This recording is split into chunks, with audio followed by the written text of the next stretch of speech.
we do the witnesses. Oh.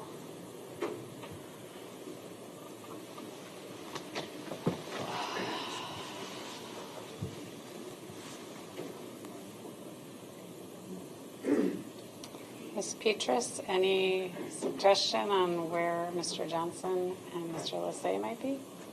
We really need to get going. I know Dave is still over. Okay, and I know Mr. Johnson went out into the hall, but I'd like him to come back in. Mr. Johnson, are you ready? All right. We're back on the record. The appearances remain the same. Are you prepared to have the jury brought into the courtroom? Yes, ma'am. Before we do that, I'd just like to remind everybody, when I tell the jury to be back at 1:15, I expect them to be back at 1:15, so we really need to be ready to go too, because they come back and sit and wait otherwise. All right? All right, if you'd bring the jury in, please.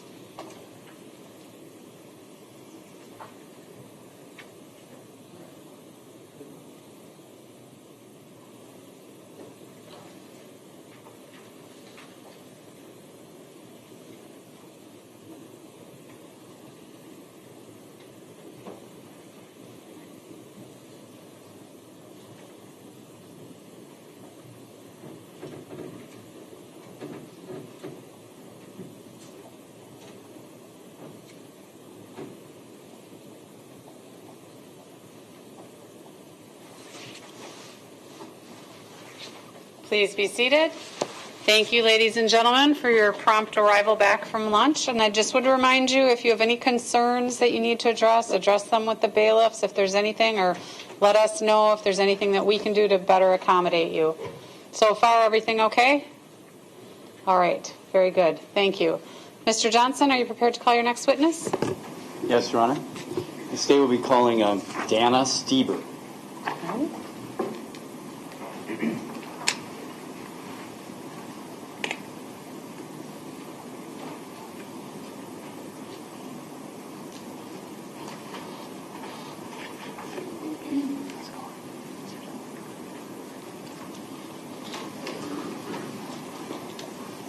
Ms. Stieber, would you please come up to the witness stand?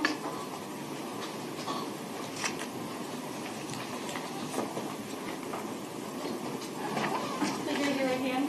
You solemnly swear to tell the truth, the whole truth, and nothing but the truth in the matter not before the court, so help you God. I do. Please state your name and spell it for the record. Dana Stieber, DANA STUEBER. Thank you, Ms. Stieber. You can be seated, and if you'd like to swap out your mask for the face shield that's in front of you.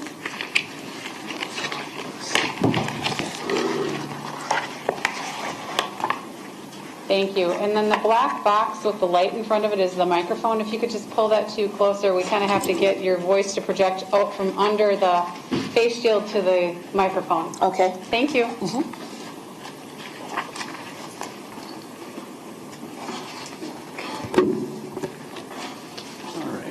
Ms. Stieber, could you indicate your your current occupation? I am a registered nurse at St. Vincent's Hospital. Okay.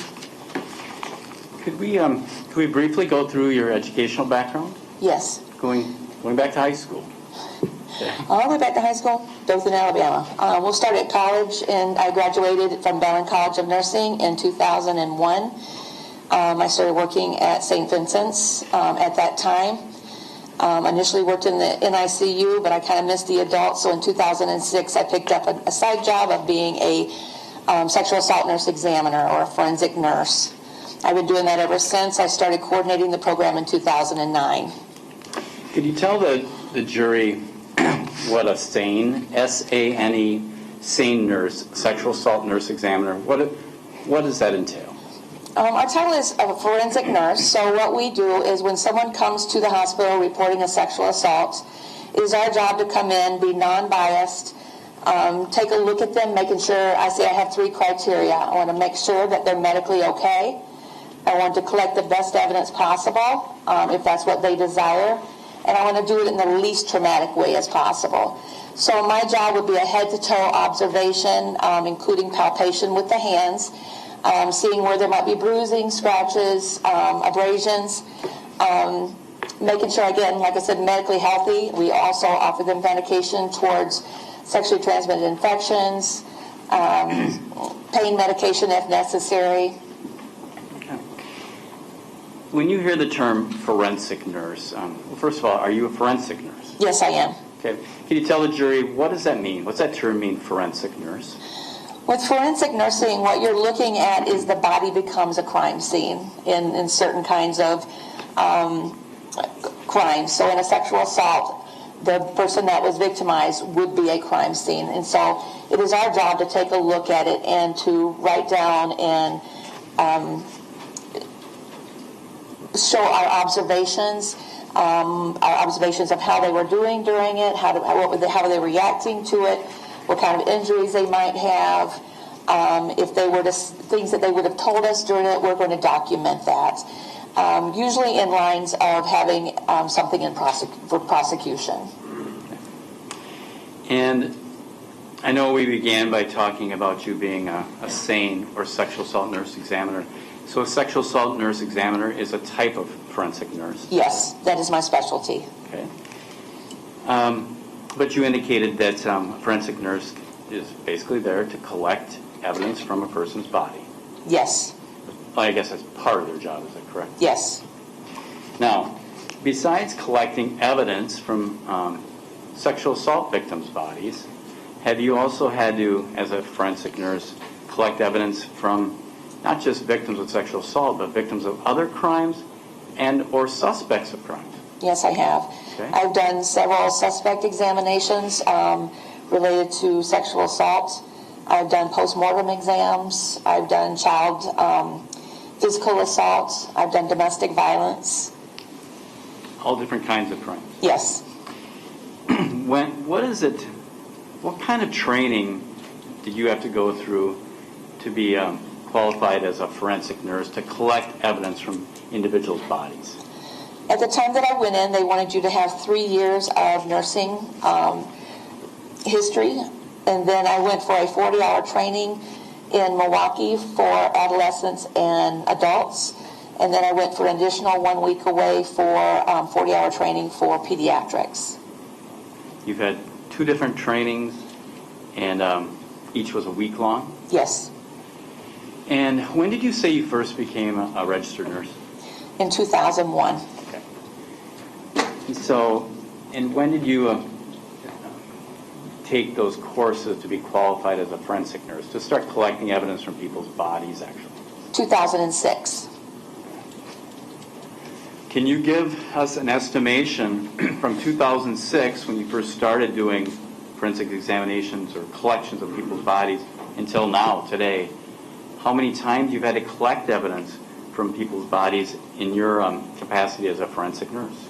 In my tenure, I just passed 450. Okay. All right. Now, I'm going to start then by going to a specific date, June 8, 2016. During the morning hours, did you have an opportunity to meet with an individual who was later identified as Jacob Cayer? Yes, I did. Okay. And how did you come to be involved in the case involving Jacob Cayer? That night I was on call from 7P to 7A, and so they reached out and asked me if I would be able to come in and do some evidence collection. What hospital did you go to meet Mr. Cayer? St. Vincent's. Okay. And can you tell us kind of what kind of room you met Mr. Cayer in at St. Vincent Hospital? He was in one of our, we call them Team 1 rooms. It's a lot larger room, so it has room for more activities to be done. It has a gurney in there, monitors, everything that you would need to take care of a patient.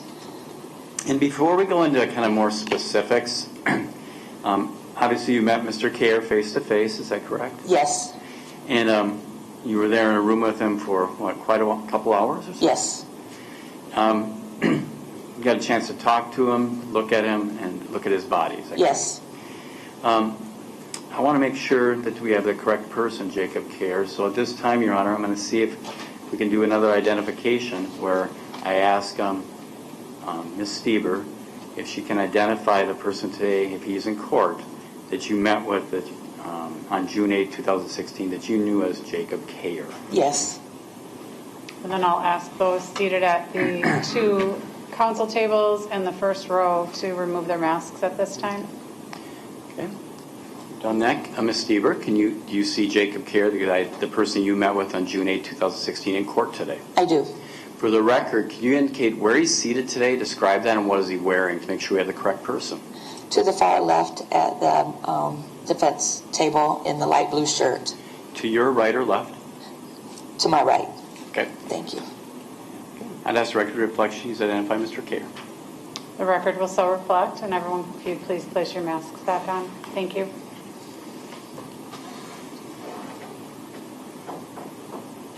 Okay. Now, when you are going to be collecting evidence in your capacity as a forensic nurse, do you have like a kind of a set protocol, or I don't know if I like that word, procedure that you go through so you don't forget things? It's really important. I do this myself and also train my nurses. We need to do it the same way every time. That means from head to toe, so that I'm able to come to court and say that I did it the same way every single time. Okay. And did you learn that type of procedure on order and how to do things? Was that part of your training? Yes, it was. And then now it's just part of your training and your habit that you do whenever you do a forensic exam? Yes. You got to meet Mr. Cayer, is that correct? Yes. When you first met him, could you tell us what was his demeanor like with you? He was participating. When I did my examination, I let him know, as I would anybody else, what I was going to do before I did it and got the okay to do it. And it was a very smooth interaction between us. He was cooperative with your procedure? Yes. And you had no problems with him? None at all. Okay. And when you first got in the room, was Mr. Cayer wearing, one of those like hospital, almost like gowns or something? Yes, he was. Okay. Did you have to remove that to be able to examine his body? Yes. Okay. When you remove somebody's gown, I don't know if you have to just almost rip it sometimes. You have to rip it open? Yes. He was in kind of more of a paper thing, and those are very terrible. So. And do you do the best you can for privacy to try to have him covered up in his genital area and things like that for privacy, even though you have to examine him? Yes. Okay. Now, after you were able to get the paper gown off, you take pictures of Mr. Cayer's entire body from head to toe, basically. Injury, as we see it, yes. Okay. So you're taking pictures, and specifically what you're looking for is injuries. Is that Yes.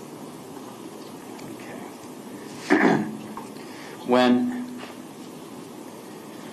When you got to look at Mr. Cayer's body from head to toe when you were taking pictures, is that correct? Yes.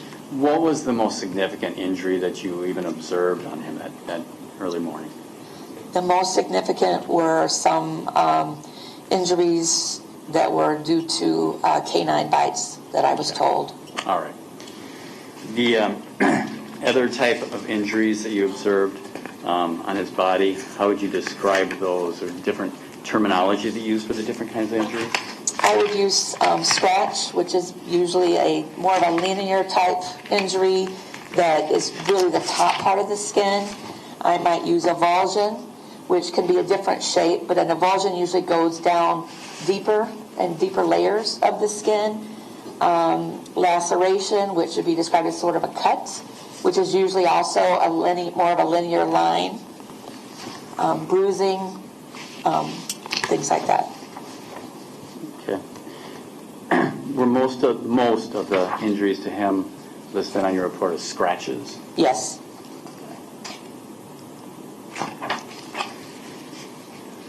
And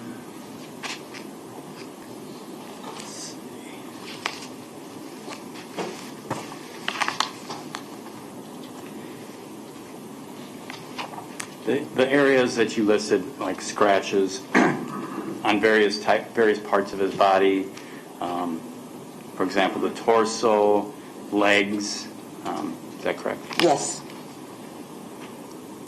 Some scratches on his arms. Yes. And the bite mark that you believe was from a canine, a dog, was on his leg? Yes. Do you remember which leg it was? If you don't, that's fine. I don't, I'm thinking it was right. I was going off of, I was given a report from the previous hospital that he was given, that's what he was treated there for. Okay.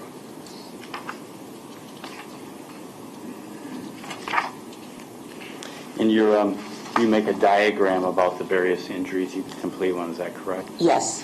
If you look at your diagram, will that refresh your recollection on which leg the canine bite was? Yes. I don't know how important it is, but. Your Honor, could I approach to have an exhibit marked? Yes. Okay.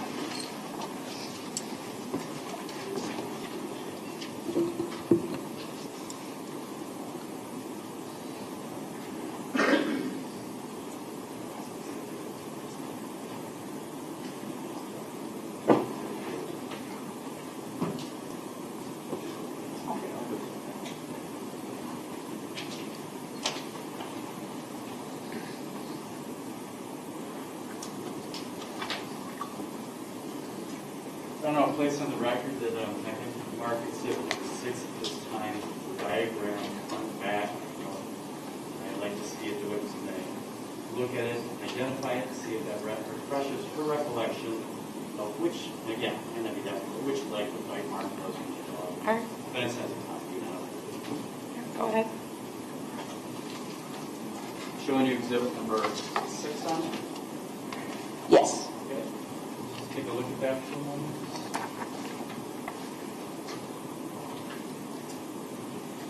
I was incorrect. It was the left.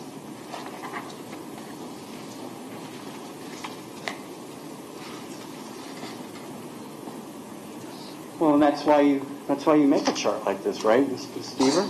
Yes. So if we have a court appearance or something, you can look at your notes and make sure we get it right. Is that Yes, correct? sir. Okay. All right. Now, when you were doing the photographs of the various scratch marks or avulsions, mostly scratches on Mr. Cayer's body, you took the photos. Was there somebody else there with you from law enforcement? Yes, there was. Okay. Who do you recall that was with you? Officer Holzbach and Yankee. Okay. All right. Your Honor, could I ask for continuous permission to approach the witness? Any objection to that, Mr. Cotton? No. Go ahead. All right. I don't think I'm going to have to approach that many more times, but I'm going to bring it back, Exhibit 6. You might as well just go over Exhibit 6 quickly. When you look at Exhibit 6, you identified you completed that diagram? Yes, I did. And it's supposed to be of the front and the back of Jacob Cayer, is that right? Correct. And do you have listed on there the various areas where, for example, there would be scratches? Yes. And you made little lines to the different parts of the body of Mr. Cayer where the scratches would be? Yes. From head to toe, from his front view, is that correct? Correct. And then from head to toe from the back view as well? Correct. So those would be done by you at the time when you're observing those? Yes. Okay. When you look at Exhibit 6, you think it's an accurate depiction of the injuries you observed on Jacob Cayer that early morning on June 8, 2016? Yes. Okay. I'm going to offer Exhibit 6 at this time. Any objection, Mr. Cotton?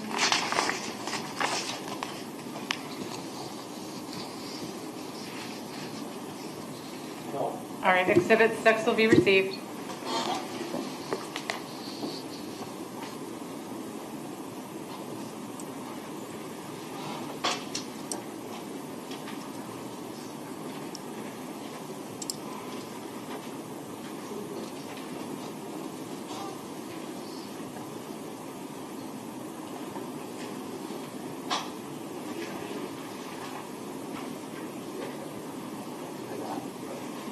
I have marked Exhibit number 7. It's a 3-page document. Exhibit 6 was, of course, 2 pages front and back. Let's see if you can identify these 3 pages of Exhibit 7.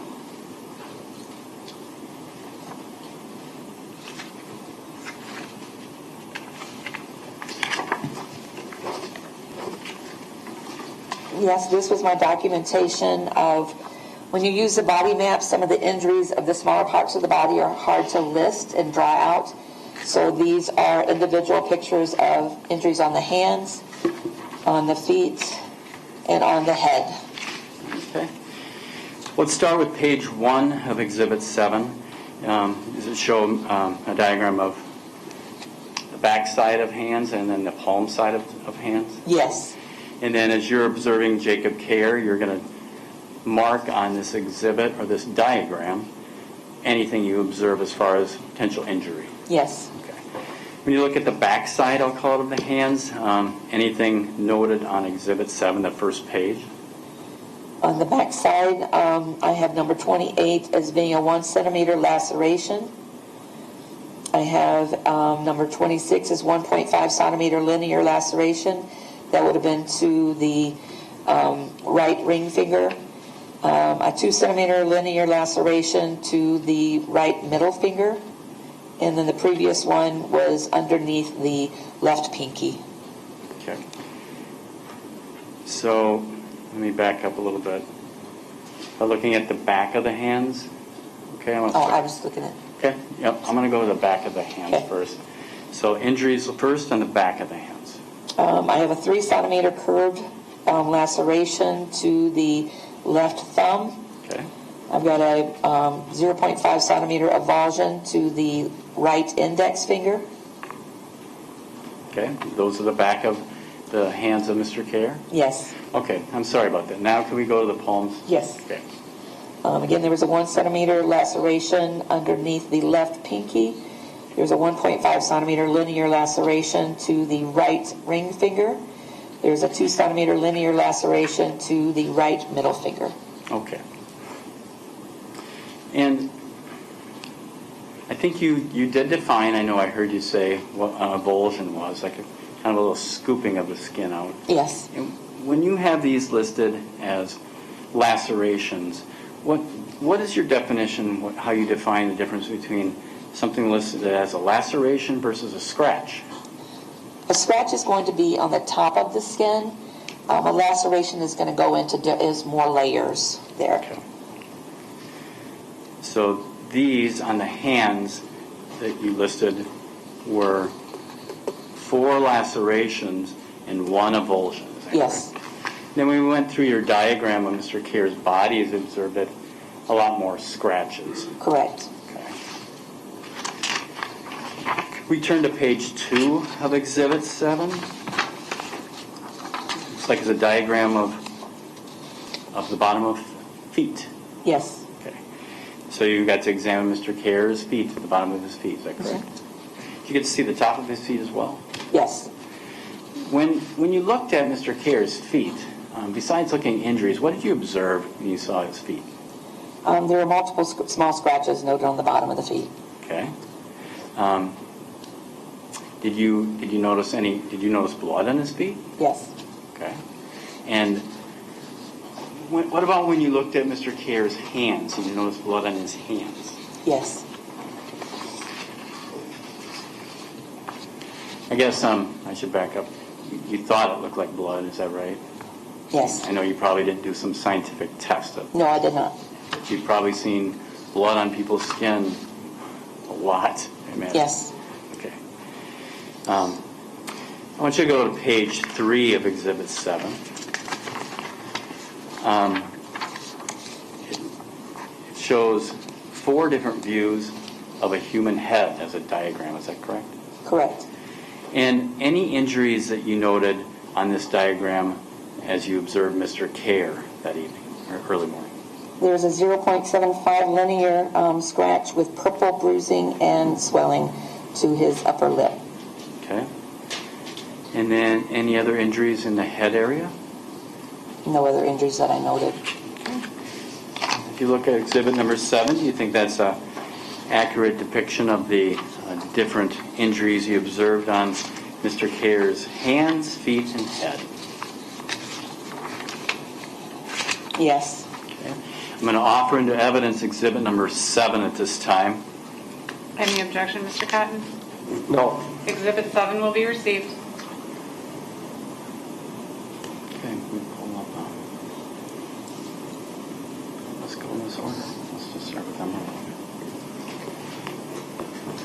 So 1, 1.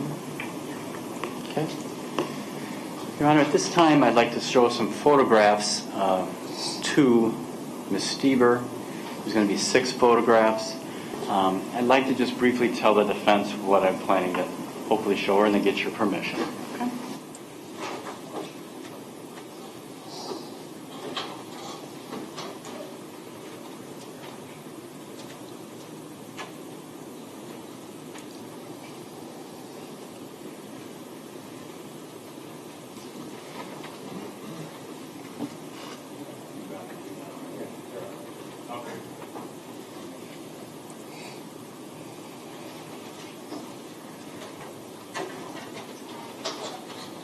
Okay.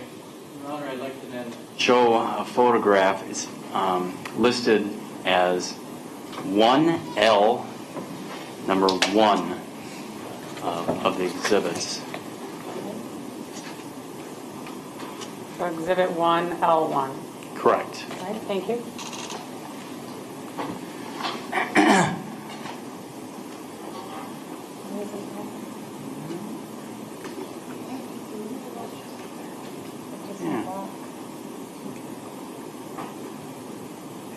Oh. There we go. Huh. For some reason it shows up and goes off. Okay.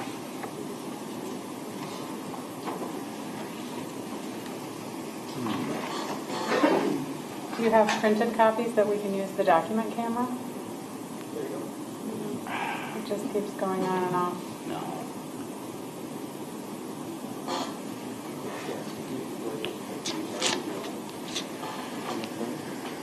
Well, I don't Can we personally. switch? Do you have the? Now, the one day, Judge, I wish I went old school. I know. I didn't. I'm trying to Well, be it'll high work. tech, and The defense attorneys tell us that they might have it, and we'll try their output jack. Maybe there's just something going on with yours. okay. All right. Looks like it might be the screen itself. Okay. Can I play yours, Attorney Cotton? Go ahead.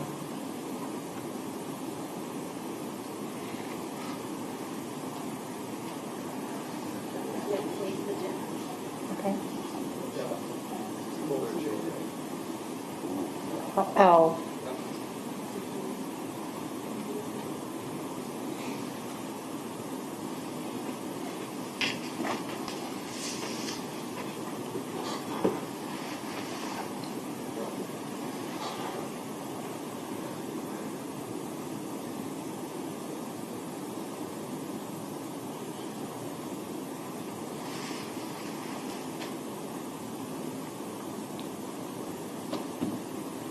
Okay.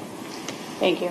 Up on the screen then, Judge, is 1H1. It's not our actual picture from our computer, but, I'm sorry, 1L1. But that is the same picture from that exhibit. So, Ms. Stever, can you see that particular photograph up on the screen in the Yes. courtroom? And what is that a Let me picture? just tell the witness for her purposes, the same image is being projected on the TV screen in front of you, so if that's easier to see, it's the same thing. Okay, thank you. Can you describe what is 1L? We looked at the picture of a foot and ankle. Okay. Is that a picture that you took of Jacob Cayer's foot on June 8, 2016? Yes. And what do you see in the photograph? Dirt, redness.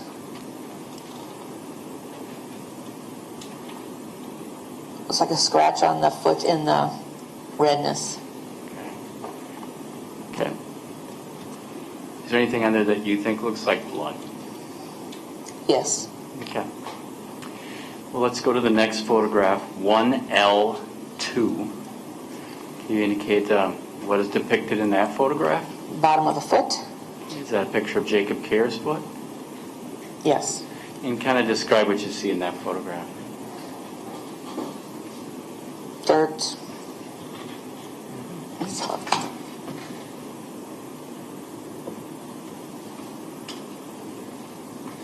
Dirt and redness in the middle.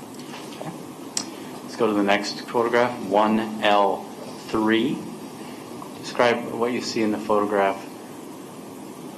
A picture of well, both feet and a pair of socks.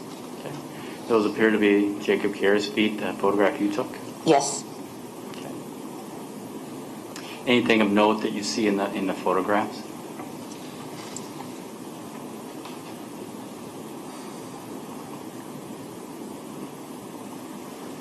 Looks like a scratch on the back of the heel.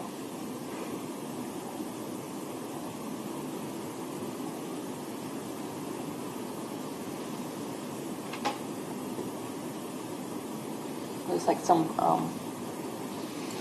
I can't really tell, sorry. Okay, that's fine.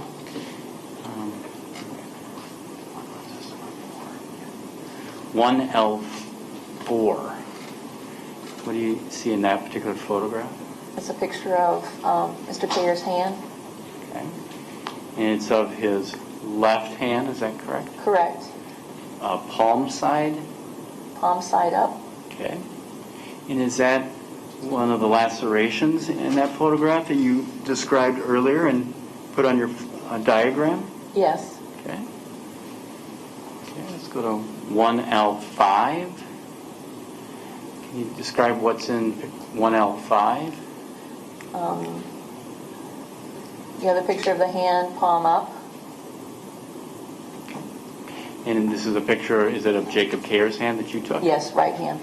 And do you see the injuries that you put as lacerations on two of his fingers on the palm side, the same ones you put on your diagram? Yes. Okay. And then finally, 1L6.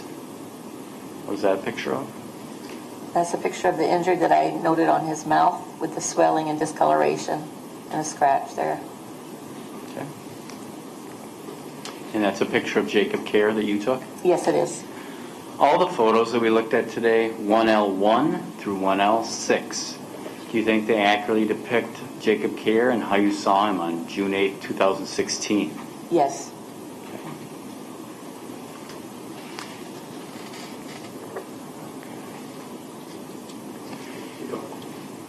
Thank you so much.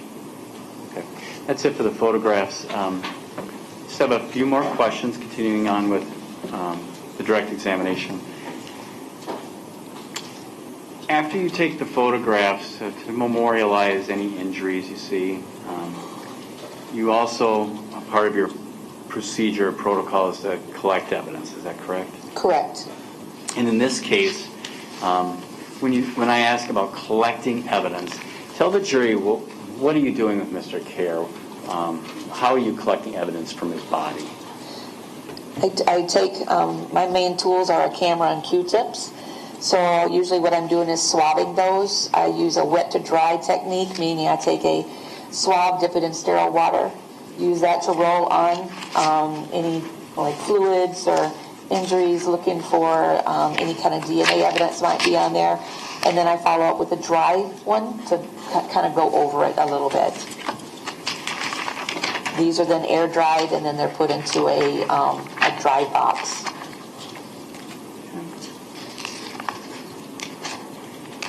And did you basically go through and swab different parts of his body, kind of like you did in your procedure before, kind of going from head to feet? Yes, I did. Can you make a note or detail on where you swab on Mr. Cayer's body? Is that correct? Yes. Okay.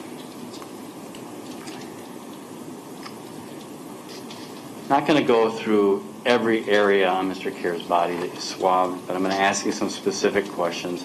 Did you have a chance to swab both of Jacob Cayer's hands? Yes. Okay. Did you have a chance to swab both of Jacob Cayer's feet? Yes.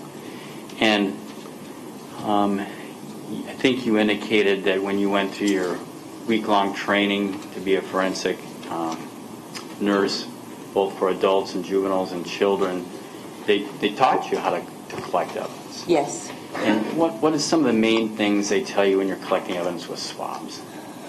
With the swabs is if you are using like a sterile water to help loosen any dry fluids up, you want to make sure you don't put too much water on it, just enough to loosen up the material. You want to make sure you use a rolling motion over it because you're trying to actually get the DNA that is on top of their skin. If you use more of a scooping type technique, you get so much of that person's DNA that it really washes out any other DNA that you might be looking for. Okay. It's very, very important to let these air dry so that if they're kept moist or wet, there's a possibility of them molding or having mildew, and then that would destroy the DNA also. When you take a swab of one part of Mr. Cayer's body, you finish it, and you go to a swab in another area, do you have to change gloves every time? Yes. So every time you take a new swab, you got to put new gloves on. Yes. And did you do that when you took the swabs from Mr. Cayer? Yes, I did. Okay.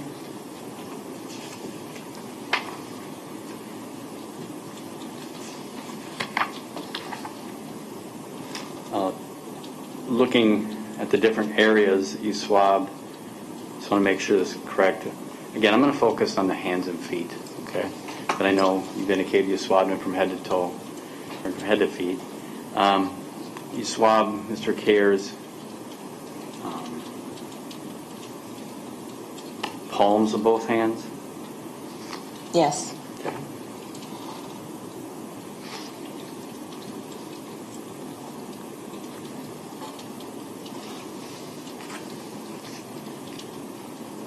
Different swabs of fingers of both hands. Yes.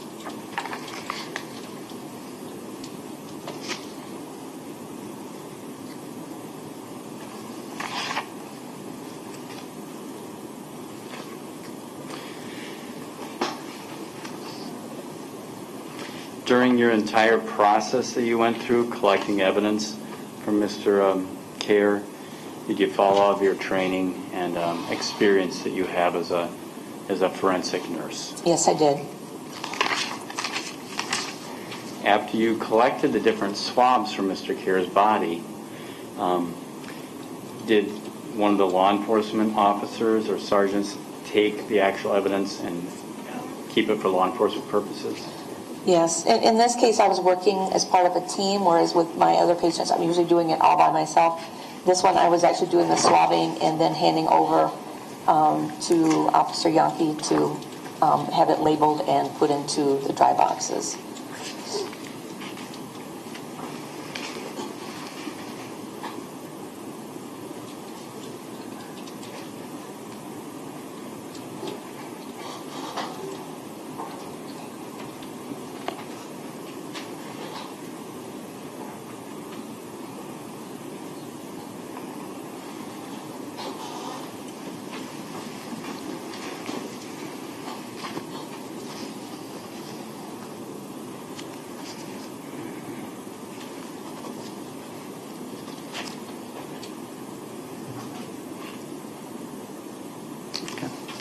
I think that's all the questions I have for Ms. Stever.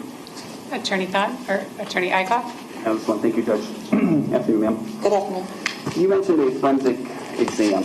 That's an exam where someone's body may contain some evidence that you need to collect as a forensic examiner, correct? Yes. And your job is to collect as much evidence as possible. Yes. So if there is a chance that there may contain some evidence, you collect it? Yes. And ultimately you're doing that to assist law enforcement? In most cases, it is. Although some of the things that we do with SANE is people actually don't report, but we'll send it to the crime lab on their behalf. In this case, you were to attempt Yes. law enforcement. And your job is not to draw any conclusions, No. just to collect evidence. Yes. As much evidence as possible Yes. to help law enforcement. In this case. Yes. And you mentioned that your main tool is a Q-tip. Yes. And you used a lot of Q-tips in this case. I did. And you said that every time you swabbed an area, you actually used 2 different Q-tips. Yes. A wet one Yes. and then a dry one. Yes. So Except for in 2 instances, I used just 2 wet ones. a majority of them, if all except for 2, you used 2 Q-tips. Yes. So when you mentioned you took a swab from the bottom of Mr. Cayer's foot. In that case, you would have used 2 Q-tips? Yes. So you also, in addition to taking swabs from both his feet and his hands, you also took swabs from the left side of his neck. Yes. You also took swabs from the middle of his neck between his Adam's apple and his chest. That one I don't recall, I'm sorry. If it's in the report, is it safe to assume that Yes. in the middle of the neck, outside of the, or north of the Adam's apple? Yes. Outside of the left ear? Yes. The left nipple? Yes. The middle of the chest?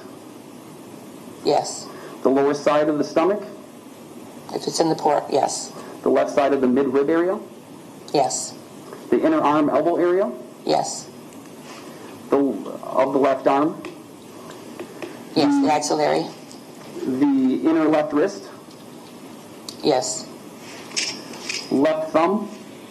Yes. The back of the left hand? Yes. The right elbow? Yes. The back of the right hand? Yes. And I'm assuming these are all in the report. And so it's safe to say that you took dozens. Yes. Now, in addition to the swabs, you also took some scrapings underneath Mr. Cayer's fingernails? Yes. You indicated you've been a nurse for how long? It's 20 years. 20 years. So you're familiar with ketamine?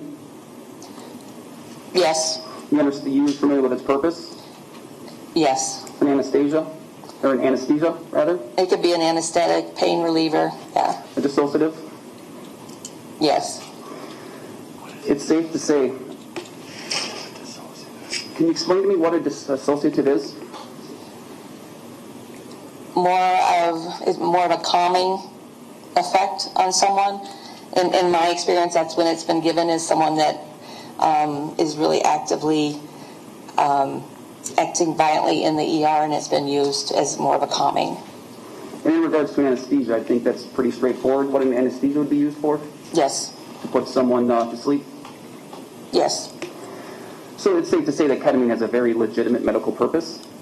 Yes. Especially if medical staff is ordering it?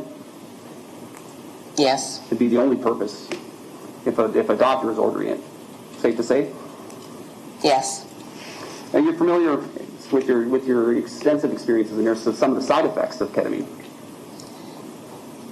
And I will be honest with you, I don't have a whole lot. I've never given it myself. But as a nurse, Indicates, and I know she's very smart, good at her job as a nurse, but if she indicates she's not that experienced on side effects or anything like that, like a doctor, I don't think she's, again, qualified to answer those kind of questions. I can restate the question, Your Honor. All right, thank you. Are you aware that confusion is a side effect of ketamine? Yes. Are you aware that delusions are a side effect of ketamine? That one I'm not sure on. Hallucinations? That one I'm not sure on. Sorry. Are you aware that ketamine can distort an individual's sight? No, I'm sorry. Are you aware that they can distort someone's understanding of the environment around them? That would make sense if it's used for sedation, yes. And do you understand that, are you familiar with the side effect that it can cause short-term memory loss? I'm assuming yes. And are you familiar with the fact that even though that ketamine eventually runs through someone's system, it can cause problems for up to 24 hours after it's administered? That I don't know.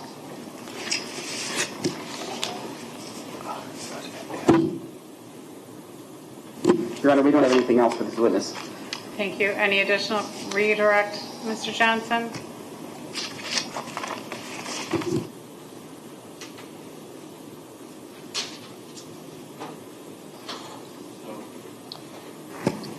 Ms. Stever, I don't mean to put you on the spot, but you're an RN and you are excellent at your job, I imagine, at collecting forensic evidence. Is that correct?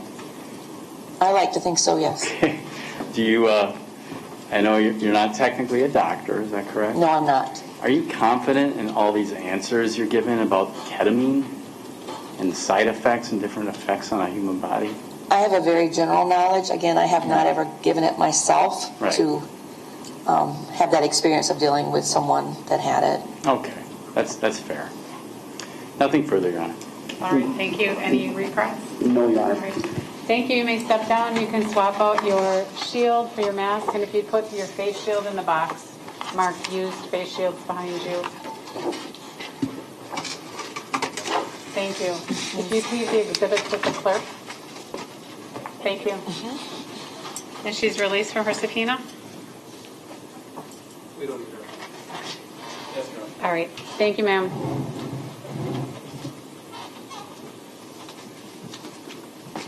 Judge, while we're cleaning up the witness file, the next witness to stay with file will be Dr. Vincent Tranchida, medical examiner.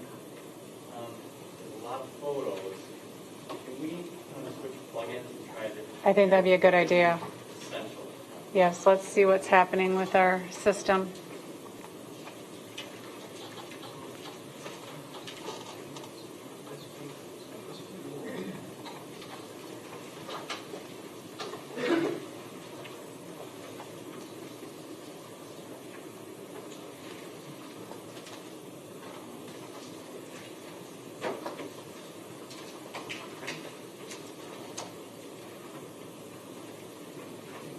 What are we switching?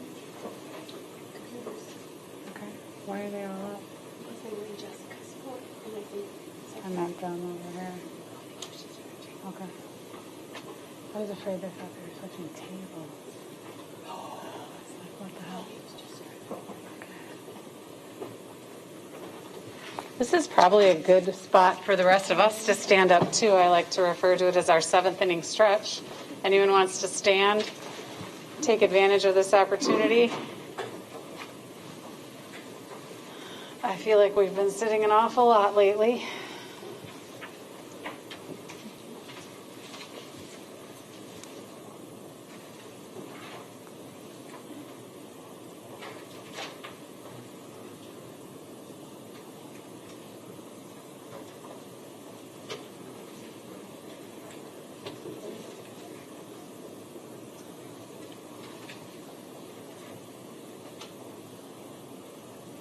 There we go. That seems better. I think your mic's still off, though. Your mic. I don't know, unmuted. It's really loud.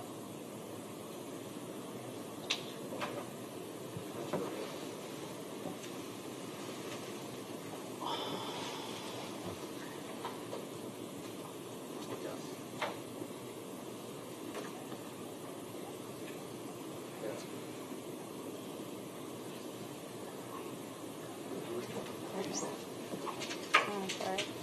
Where's the witness? Oh, do I have a witness right there?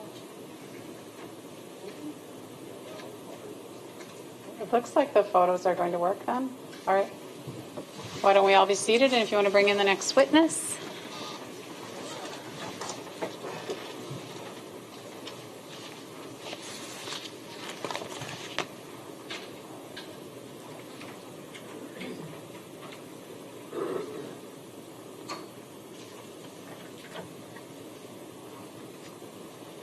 Sir, if you'd please come up to the witness stand.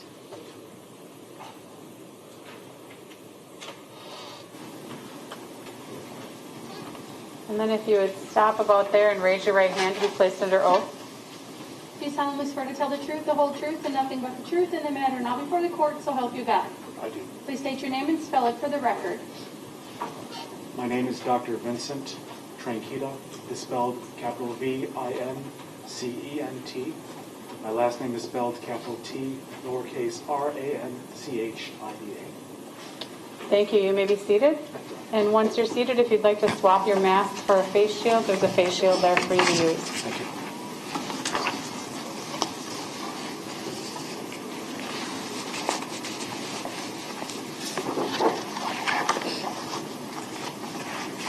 The microphone is that black box with the red light in front of it. So if you could do your best to project your voice gets kind of trapped behind, or people's voices get trapped behind the face shield a little bit. So do your best to have that under your face shield. That would be helpful. Thank you, Ron. Thank you so much. Your Honor, while we're getting settled in, could I approach to have a couple of exhibits? Yes, you may.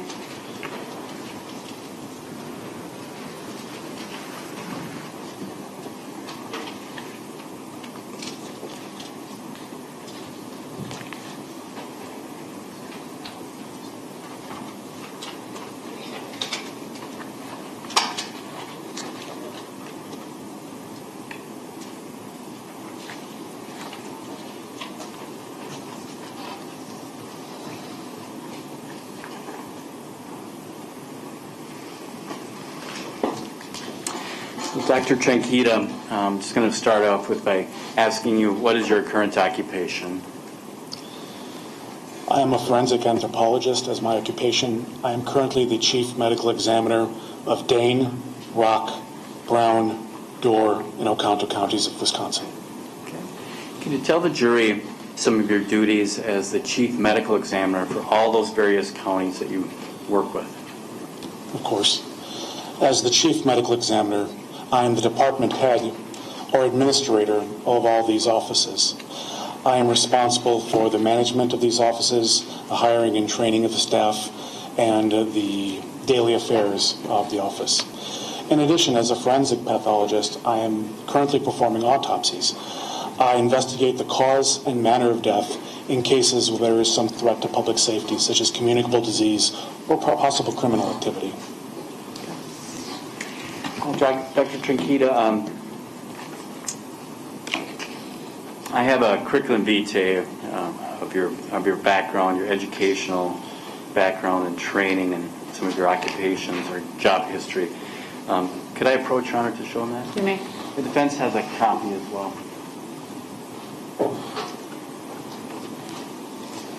Doctor, just for the record, please before you exhibit number 8. Is that actually your curriculum vitae?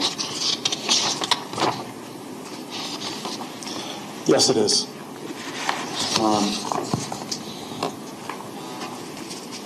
Could we go through just a few? We're not going to go through everything on this curriculum vitae about but could you go through some of your educational background?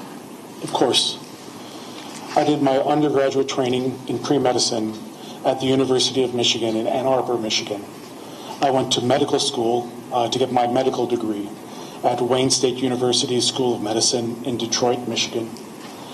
After that, I chose to specialize in pathology, and I did a residency in pathology, both anatomic pathology and clinical pathology, at the University of Michigan Medical Center in Ann Arbor, Michigan. After that, I decided to subspecialize in forensic pathology, and I went to the Office of the Chief Medical Examiner of the City of New York to do a forensic pathology fellowship. After that, I did additional subspecialty training in forensic cardiac pathology and forensic neuropathology at the Office of the Chief Medical Examiner in the City of New York. I worked there for just under 10 years as a senior medical examiner before coming to Wisconsin to take my position here. Could you go through just a few of your licensures or certifications listed in your curriculum vitae? Of course. I am a board-certified forensic pathologist. I'm also a board-certified anatomic pathologist. Anatomic pathology is the sort of pathology that you perform in a hospital. Forensic pathology is specialized pathology training where we work on pathology as it relates to the public at large. I am currently licensed to practice medicine in New York, Wisconsin, and Michigan. How do you become board certified in those areas, Doctor? Of course. You are eligible to become board certified once you've completed satisfactorily your training in a residency program or fellowship program. After that, if you've met those qualifications, you're eligible to sit for the examination. The examination is a comprehensive evaluation of the candidate to see whether they are eligible to be board certified. If you pass, you're considered a board certified pathologist or board certified forensic pathologist. After that, you have to maintain your certification by continuing to take education classes and credits, and then you have to sit for the examination again after so many years to make sure that you're still up to date on your information and practicing according to the standards. Dr. Tranchida, when did you become the chief medical examiner for Dane County? I became the chief medical examiner for Dane County on January 1st, 2011. And then when did you become the chief medical examiner for Brown County? For Brown County, we began in 2016. Could you explain to the jury what is? Could you tell the jury what is an autopsy? Of course. An autopsy comes from two Greek words, auto and opsy. Auto means for oneself, and opsy means to see, or from the optic word, the word for optic. Essentially, it's a medical procedure where we evaluate the external aspect of the body and the internal aspect of the body to look for injuries or illnesses that may have contributed to death. It's a form of medicine that's practiced in the field of pathology to help to diagnose and interpret injuries and illnesses. And doctor, you've went through your training, going to school, you went through your residency, and now you've been talking about being the chief medical examiner in various counties. When did you first perform an autopsy? Do you remember even when it was? My first autopsy was performed when I began medical school many, many years ago. Okay. And can you give us an idea, just an idea of how many autopsies you think you performed over the years now that you've been a medical examiner and a board-certified forensic pathologist? At this point, forensic pathology has been my primary field of medicine since 2003. On average, I perform between 200 and 400 autopsies a year. At this point, I'm well into the thousands. Okay. Dr. Tranchida, I'm going to go back and ask you some questions then. Going back to June 9th, 2016, during the morning hours, did you have an opportunity to perform an autopsy on Sabrina Teague? Yes, I did. Okay. And approximate time of the autopsy, it looks like about 8:46 a.m. Sounds right? I believe that's when we started. When you do an autopsy, do you have a certain procedure or protocol way you like to go through it every time so you're consistent? I do. Every case has to be slightly adjusted based on the nature of the case or the circumstances of the case. But there's a general procedure that we follow to try to make sure that everything has been covered and that nothing has been missed. And could you tell the jury, is there a certain way that you performed Sabrina Teague's exam? For example, you first looked at the external part of the body, then moved to internal, or how? Kind of, could you just tell them in general the procedure you used before we go into specifics? Of course, very generally. We generally begin with an examination of the external aspect of the body within the body bag or the container to document whatever writing or whatever identification is present on the outside of the bag, to make sure that the security seal that is sealing the bag is intact, and to make sure that any writing is identified and documented. The bag is opened, and then we begin the external examination of the body. In forensic pathology, the external examination of the body is just as critical as the internal portion of the body. I'm looking at the external aspect of the body to document any injuries, any features of the body, any trauma. I'm also photographing, measuring, and documenting with scale. I collect external evidence as well. I do swabs for DNA. I collect specimens for toxicology. I try to see if there's any kind of residue that might give me an indicator of who may have committed this or who may have done this. We may also take x-rays as well at this point, especially if there's any kind of penetrating injury. Once all that is done, I then proceed to the internal portion of the autopsy examination, which is what most people think about when they think about an autopsy. The internal portion of an autopsy examination is the surgical evaluation of the organ systems of the body to see what has been injured and what disease processes may be present. After you went through step-by-step the autopsy of Sabrina Teague, do you eventually compile all the information you received, your notes and your observations, and put it into a report? Yes, I do. The report is composed of not only the summary of the findings, but also the diagrams and the photographs that are created as that accompany the report. Okay. Did I ask the court's continuing permission to approach during his testimony? Yes, you may.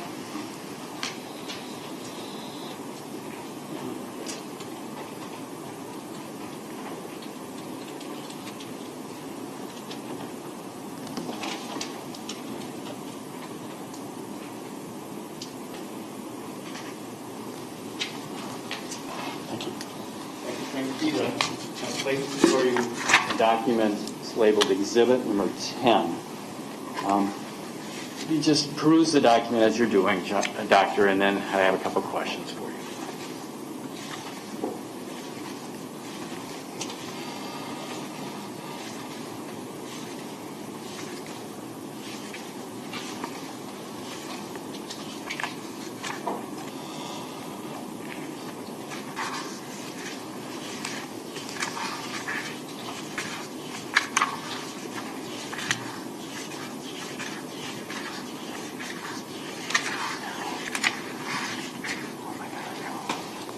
Yes, sir.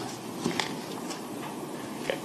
Exhibit number 10, could you indicate to the jury what is Exhibit 10? Of course.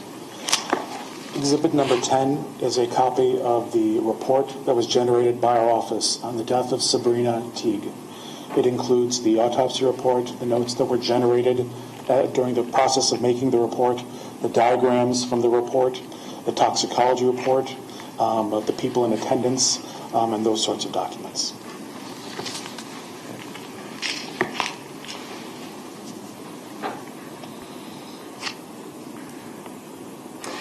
Doctor, before I start to go through your report involving the autopsy of Sabrina Teague, I would like to see if you could just identify a few terms so as we go through the report it makes sense. Of course. How would you define, what would be your definition of injuries? An injury is a trauma or a adverse effect that occurs to a body. This can be as a result of an intoxication, so you can have an intoxication injury. This can be as a result of chemical exposure, chemical burn injury or chemical injury. Or you can have what's most commonly caused blunt force trauma or sharp force trauma. In other words, trauma caused by a blunt object or sharp force. You can also have gunshot injuries, hanging injuries, essentially anything that causes a trauma or insult to the body. Could you indicate to the jury the definitions for stab wound and incised wounds, and describe describe the differences so we understand that? Of course. Stab wounds and incised wounds are both different types of sharp force trauma. In other words, trauma caused by an object with a sharp edge. A stab wound is deeper in the body than it is long on the skin surface. An incised wound, or cut, is longer on the skin surface than it is deep in the body. Essentially, that's the one big difference between the two of them. Okay. And, Doctor, what are abrasions? What does that mean? An abrasion, or scrape, or scratch, is a form of blunt force trauma. Essentially, it's a tangential damage to the surface of the skin caused by friction or rubbing against a blunt force object, or a blunt force object coming into the impacting the surface of the skin and grinding or rubbing against the surface of the skin. It is a superficial injury. Okay. Dr. Tranchida, I'd like to then just begin to go through some of the items noted in your report of the autopsy of Sabrina Teague. What I'd like to do is to start from the beginning. I'd like to go through the final diagnosis. It's listed on pages 1 and 2 of the autopsy report, and just chronologically go through this. The final diagnosis, does it go through, can you describe just kind of what the final diagnosis goes through on this report? Of course. The format of the reports that we generate is that we try to put a summarizing of the findings on the first page or first 2 pages of the autopsy report under the list of final diagnoses. This is essentially a summary of what you'll find throughout the rest of the report, or a indexing of the injuries or disease processes that are present. We place it at the front of the report so that the reader can sort of get to the injuries or get to the most important features right off the bat.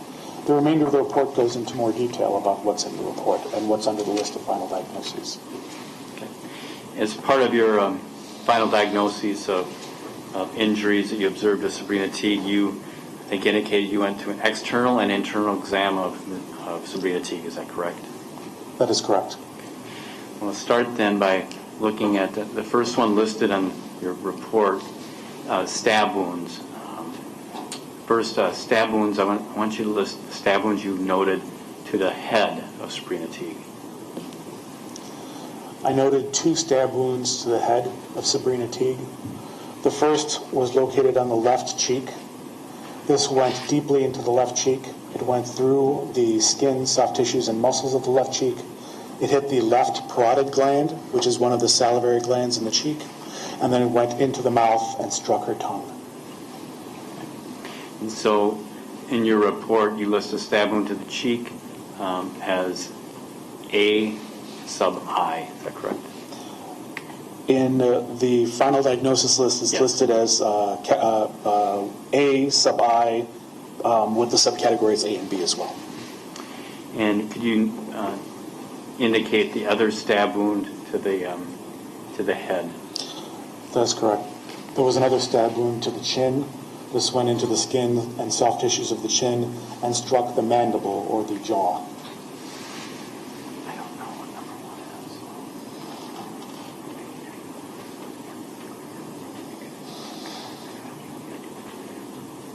is.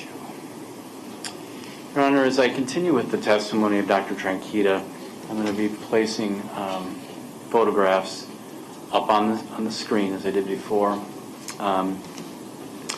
There are numerous photographs. I want the court to know that. The defense has the copies of the ones I'm going to use. I just want to tell everyone, and we get the court's permission, obviously, that there's some somewhat graphic photos here, because we're going to be looking at Sabrina Teague's body. So I want to alert the court to that, and then I want to continue with the testimony.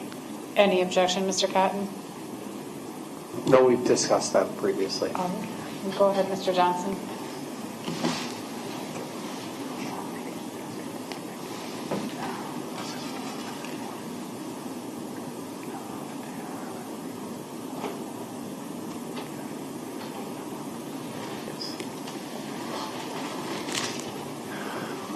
Dr. Tranchida, what I'm showing you on the screen has been marked 1M, number 1, as far as an exhibit.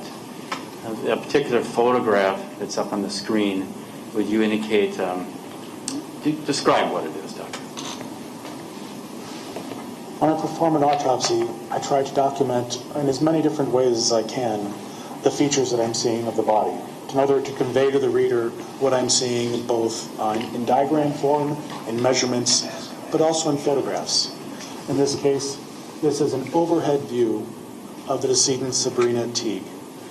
She has a number of sharp force injuries, which are depicted in this photograph, and I've placed a small label next to each of the injuries to help categorize them or list them in sequence as we describe them. In this case,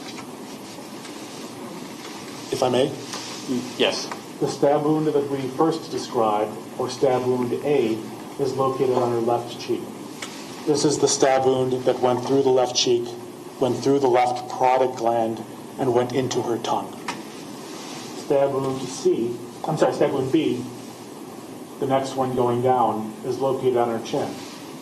This went through the skin, the soft tissues, and hit the mandible, or the jaw, of Sabrina Teague. And Judge, I'm going to ask the record to reflect, and I think pretty, let me ask you this, Doctor. The 2 injuries you just talked about, the one to the cheek is labeled A up on the photograph, is that correct? That is and the correct. next one is labeled with a little sticker, it looks like as B, as in boy, is that correct? That is correct. Okay. A and B. All right. Okay, and I'd like to continue in your final diagnosis of injuries to Sabrina Teague, going through the injuries to her torso. As we go down to the next stab wound, there was a stab wound of the base of the anterior neck. This was stab wound C. This was a superficial stab wound. It went into the skin, the soft tissues, but it didn't go very deeply into the chest cavity. Stab wound D, actually I believe this was C. I believe this is stab wound D. Stab wound D was in the upper aspect of the right side of the chest, just below the right clavicle. This was also,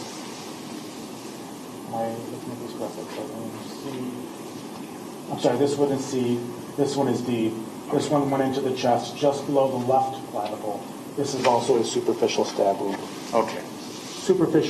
Stab wound E is going into the upper aspect of the right side of the chest, below the right clavicle, and this was a very deep stab wound. This stab wound went through the right ribs 2 and 3 on the right side. This stab wound also went through the right lung.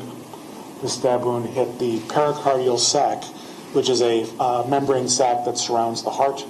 And this stab wound hit the aorta, which is the largest artery in the body. This was a fairly deep and significant stab wound.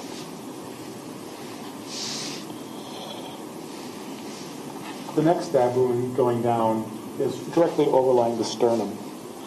This stab wound hits the sternum, the left rib number 4. It hits the pericardial sac, again, that's sac that surrounds and protects the heart, and then it hit the heart as well, striking the decedent in the right ventricle. This was also a very deep, very life-threatening stab wound. We have a stab wound. The last stab wound in the front of the body is stab wound G. This entered the midline of the upper aspect of the abdomen. This stab wound hit the decedent's diaphragm. This hit the left lobe of her liver, and it hits the omentum, which is a structure which protects and covers the intestinal tract. As you look at the photograph 1M1, you believe that photograph accurately depicts the injuries to Sabrina Teague as you've described them in your report and again today in court? I do. I believe that stab wound C is a little difficult to see, but I still think you can see D, E, F, and G very nicely, and then of course A and B are very well depicted. Okay. I'd like to then show you another photograph, Doctor. It's 1M2. It'll be a little easier, I think, to see C and D, so I apologize for that. This stab wound is a close-up of the area of the decedent's head and neck. You can see very nicely stab wound A, stab wound B, stab wound C, D, E, and F. Again, stab wounds C and D are very superficial. Stab wound A goes through the cheek into the mouth. Stab wound B hits her jaw. Stab wound E goes into the torso, hits ribs, hits the lung, hits the pericardial sac and the aorta. Stab wound F goes through the sternum, through the ribs, through the pericardial sac, and into the heart. Okay. I'm going to continue with going through different areas on her body. I'm going to go to stab wounds on the back area. So I'm going to show the next picture, which is 1M3. Now these we don't have labeled, Doctor, with letters, but I'd like to go through kind of the wounds as you have them listed, though, in your report. I believe from the report these are labeled H, I, and J for stab wounds. Stab wounds H, stab wounds I, and stab wounds J. Stab wound H, the higher up one, is described as a stab wound of the left side of the upper aspect of the back. This stab wound goes through skin, soft tissues, and muscle, but doesn't penetrate into the chest cavity. Stab wound I also goes through the skin, soft tissues, and muscle of the right side of the middle aspect of the back. So if you divide the back down the midline, and you divide into upper, middle, and lower back, this is the right side of the middle aspect of the back. This is the left side of the upper aspect of the back. So stab wound I goes through the skin, soft tissues, and muscle, but doesn't penetrate into the chest cavity. Stab wound J is described as a stab wound of the left side of the lower aspect of the back. This is a fairly deep stab wound. This goes through the thick skin, soft tissues, and muscle. This goes through the left side of the diaphragm, and this stab wound injures the left kidney. Because we're on this particular photograph, Doctor, this 1M3, and of course we can see another injury to Ms. Teagues, the left side of her neck.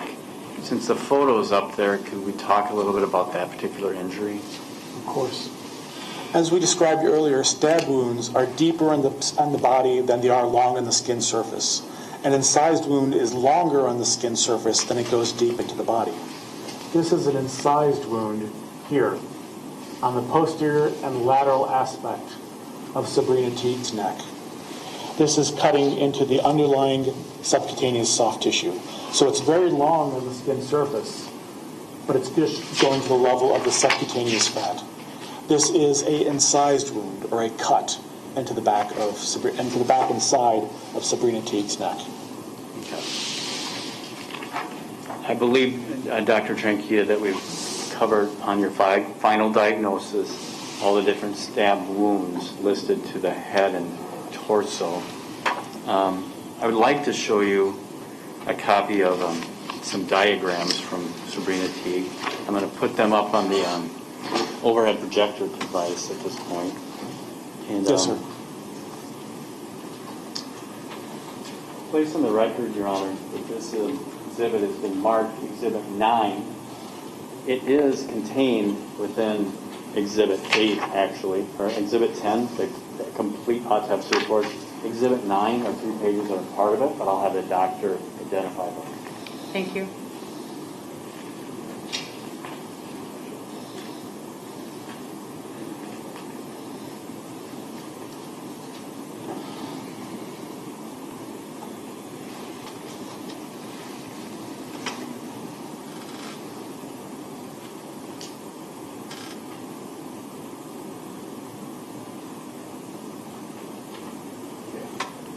Doctor, does that seem easy to, looks like it's readable? Can you see that Exhibit 9? Yes, I can. So Exhibit 9, at least the front page we have marked. Could you indicate for the jury what is Exhibit 9? Exhibit 9 is one of the diagrams that I've included in the autopsy report. Specifically, Exhibit 9 is referring to it depicts the stab wounds on the decedent's body, along with the lettering that I tried to match as well with the labels on the body. Dr. Tranchida, when we go through the different injuries you noted to Sabrina Teague, I'd like to kind of go to page 2 of your complete report in Exhibit 10, where you start to list some incised wounds. I know you described what an incised wound is, longer on the surface rather than deeper. Could we list some of those for the jury that you observed on Sabrina Teague? Of course. So again, we described incised wounds as longer on the skin surface and they are deep into the body. Another way to think about them as cuts as opposed to stabs. Sabrina Teague had about 5 incised wounds. The first was on the right side of the underside of the chin. And this was a superficial cut, but it was an evidence of sharp force trauma being applied, or an object with a sharp edge being applied to the right side of the underside of her chin. We showed one of the other ones earlier as well, the incised wound on the back and left side of Sabrina Teague's neck. This was a long incised wound, or long cut, that just penetrated to the level of the soft tissue. In addition, Sabrina Teague had an incised wound on the dorsal surface of her left forearm. She had a cut on the dorsal surface of the forearm from the elbow, the forearm we consider from the elbow to the wrist, and she had a cut on the dorsal surface of the forearm. Also, she had a cut on the volar or palmar aspect of the left thumb.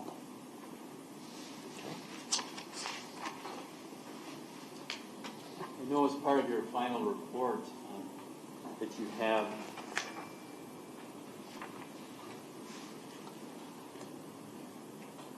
we just have a moment, Your Honor. Yes.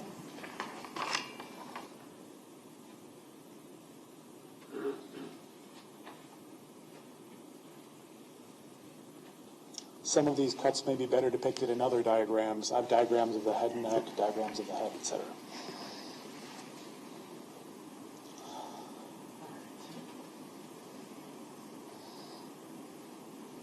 I'm going to turn the page to Exhibit 9, or the second page of Exhibit. Another diagram, part of Exhibit 9, actually part of your final report as well. The second page, can you tell the jury what is contained on page 2 of Exhibit 9? This is a lateral view of the female body diagram. It depicts the stab wounds, stab wound A and stab wound B on the left side and the chin of the decedent. And then any other injuries that you get as a diagram of the arm? I don't believe so. I believe they use the anterior-posterior diagram for the. I see.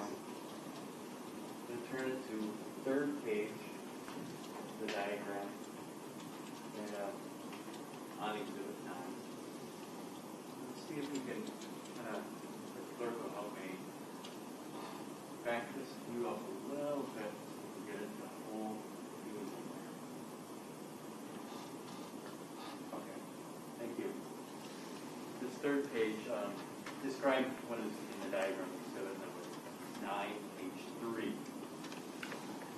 This is a 5-view diagram of a head and neck of a decedent. Depicted here, the decedent had a circular scar on the right side of her chin, just below the right corner of her mouth, so that's what's depicted here. You also depicted the 2 stab wounds of the head that we described earlier, stab wound A and stab wound B, stab wound A, stab wound B, stab wound A, and stab wound B. They're depicted in the right view, anterior view, and anterior view neck and anterior view face. In addition, we can see the stab wounds, that's A, B, C, and D. C and D are superficially depicted here as well. We also have the incised wound. That superficial incised wound of the underside of the chin is depicted in that diagram as well. Also, there are abrasions or scrapes or scratches of the left side of the decedent's forehead and the chin also. Also the incised wound of the posterior aspect on the left side of the neck, which we saw earlier in the other photograph as well. And then the final page 4, the final page of this diagram from exhibit 9. You identified it as diagram. These are diagrams of a decedent's hands, both the dorsal or knuckle side and the palmar sides as well, both the left and the right hands. The decedent had an abrasion on the dorsal aspect of the proximal phalange of the right index finger. This is the incised wound on the palmar aspect of the thumb of the left hand, or cut on the palmar aspect of the thumb of the left hand. In addition, she had a small hematoma or blood blister on the palmar aspect of the ring finger of the left hand.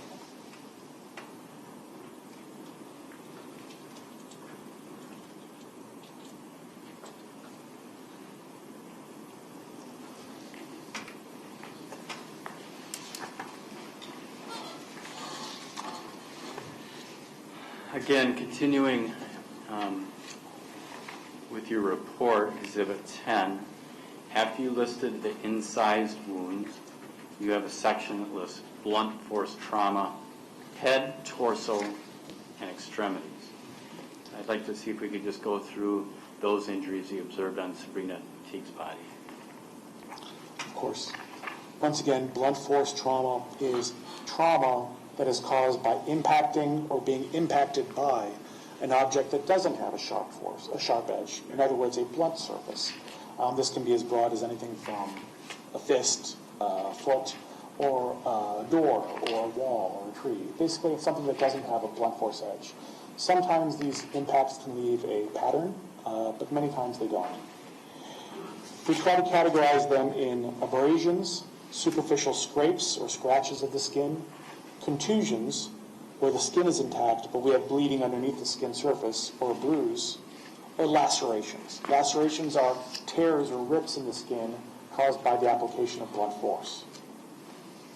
In her case, she had abrasions and contusions, so scrapes and bruises. Starting with the head, we saw that she had a linear scrape or scratch on the upper aspect of the left side of the forehead. She also had another abrasion on the right side of the chin, and she had another abrasion on the underside of the chin as well. On the torso, she had an abrasion on the midline of the upper aspect of the back, so the upper back at the middle of the back. And she had 2 abrasions of the posterior aspect or back of the left hip. Now these abrasions had a possible pattern. They were crescent-shaped, or like the shape of a crescent moon. These are very consistent or suggestive of fingernail scratches into the skin. She had a small contusion, or that blood blister, of the palmar aspect of her left hand. The palmar aspect of the left left ring finger. She had an abrasion or scratch on the dorsal aspect of the proximal phalange of the right ring finger. And then she had a number of abrasions on the left leg, left thigh, left leg, and left ankle. And then she had additional abrasions on the right thigh, right knee, right leg, and right foot.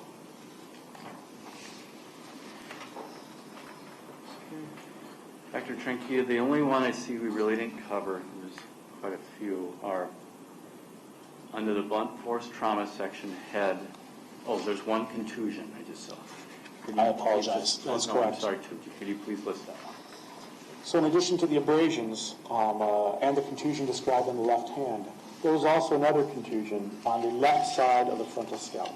So the frontal scalp covers from just above the ear forward, and there was a contusion on the left side of the frontal scalp, or bruise.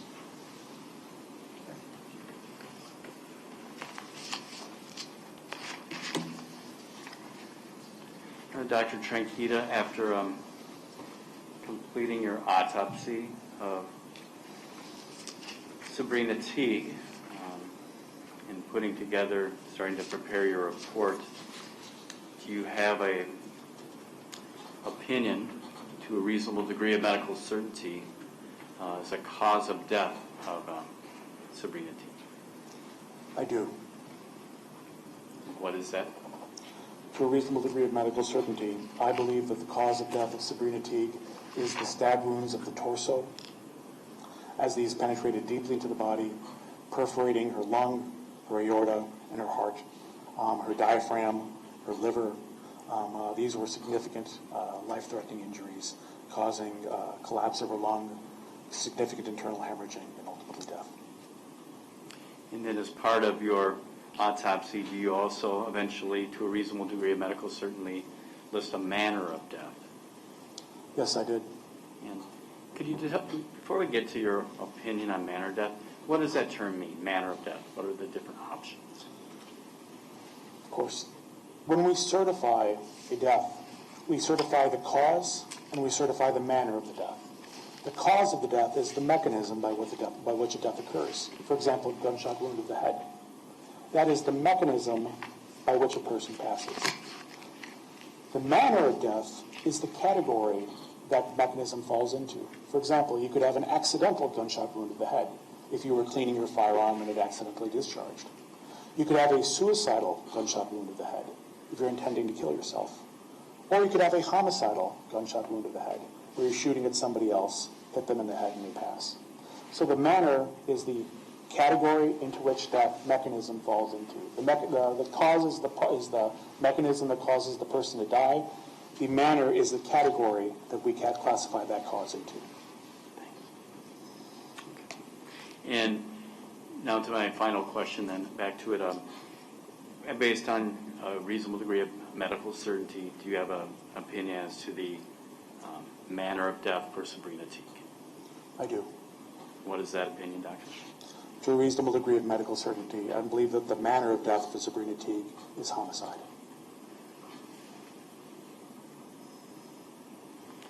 Your Honor, at this time I'm going to offer a couple exhibits. I'm going to offer Exhibit 10, which was the entire report and attachments for the autopsy of Sabrina Teague, and also Exhibit 9, which were portions or diagrams pulled out of the entire Exhibit 10. There are 4 diagrams, 4 pages. Are you offering Exhibit 8 as well? And, I'm sorry, Exhibit 8, you're correct, Your Honor, was the curriculum vitae. I will offer that as well, Dr. Tranchida.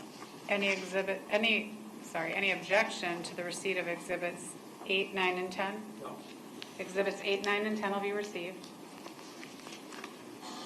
Any additional questions, Mr. Johnson? I was going to continue to go into the autopsy of Heesun Teague, which will be very lengthy. Would you like me to continue now, Judge, or do we take a break, or what would your preference be?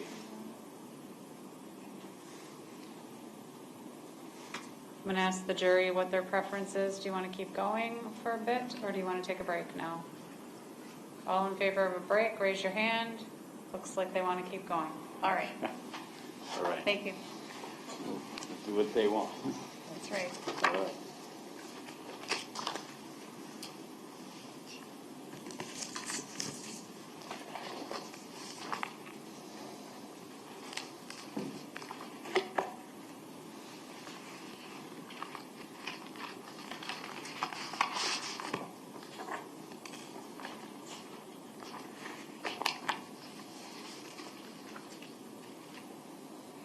Could I approach again? You may.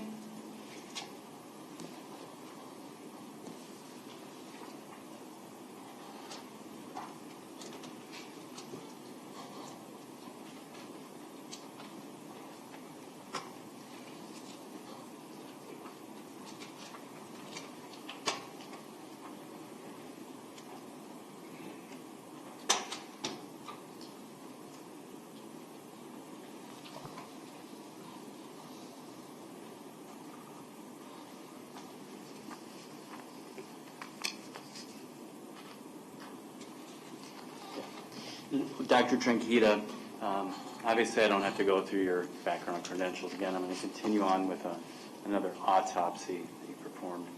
On the same date that you completed Sabrina Teague's autopsy, did you have an opportunity to perform an autopsy in the body of Heesun Teague as well? Yes, I did. And on that date, June 9th, 2016, do you believe it was in the afternoon hours that you completed the autopsy for Ms. Heesun Teague? Yes, I did. I'm going to show you, Doctor. I'd like to go through the same procedure that we did for Sabrina Teague's autopsy for Heesun Teague. I'll show you what's been marked, exhibit number 11. I'd like to just give you a few minutes to gauge through that document to take a look.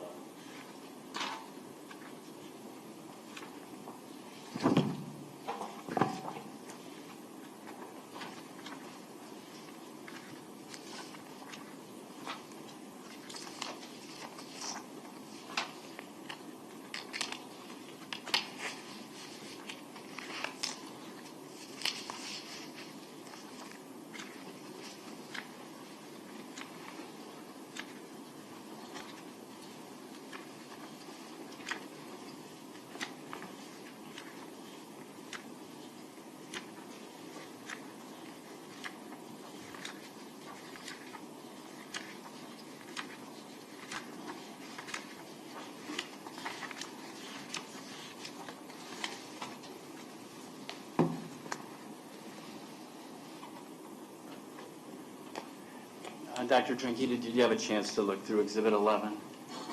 Yes, I did. Is that a copy of your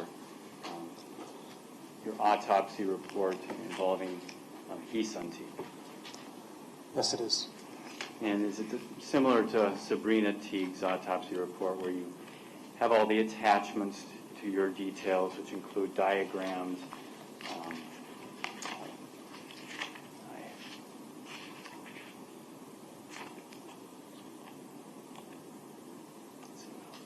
I think you listed as diagrams you attach, and also, what else did you say you attach normally?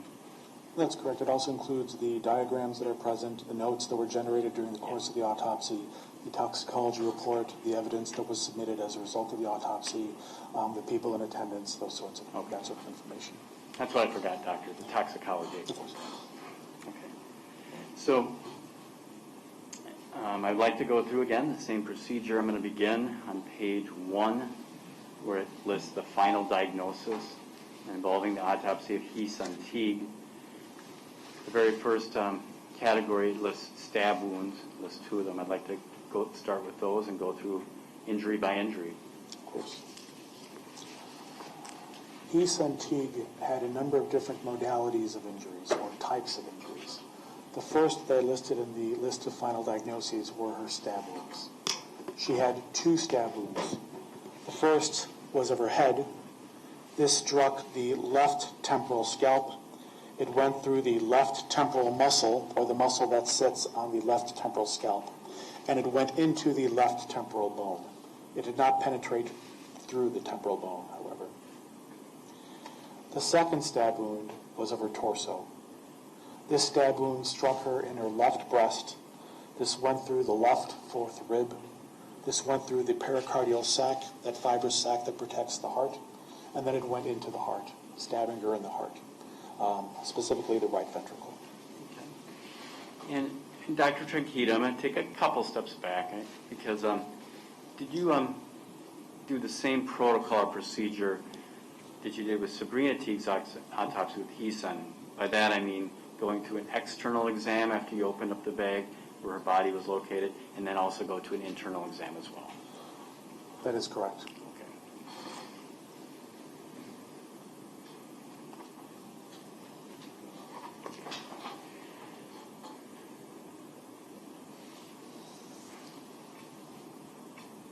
Now, again, doctor, those are the two injuries you listed for stab wounds. The next section, it's Roman numeral number 2, lists incised wounds to Heesun Teague. Is that correct? That is correct. Could we go through those and indicate to the jury the incised wounds that you located on Heesun Teague's body? Of course. So once again, incised wounds are cuts. They're longer, they're sharp force injuries that are longer on the skin surface than deep into the body. Heesun Teague had 5 incised wounds, or 5 cuts. The first was of her left ear. This incised wound amputated or cut off the superior aspect of her left ear, or the upper part of her left ear. She had another incised wound or cut on the left side of the forehead. She had another incised wound or cut on the left cheek, and then she had another incised wound or cut on the right jawline. And doctor, I would like to continue and just go through the different injuries before I start to show pictures, because I think when I start to show the photographs, there's going to be a combination of the different injuries, whether they're incised wounds or stab wounds, kind of together in blunt force trauma. So I'm going to ask if we could just continue as in your report, the final diagnosis after incised wounds, where it says compression of neck. Yes, sir. Heesun Teague had injuries of the neck consistent with compression of the neck. I believe that there was both ligature, or using a cord, and manual compression of the neck, or using of the hands. A ligature was recovered from around Heesun Teague's neck, and there was a ligature furrow that was imprinted upon the skin of Heesun Teague's neck.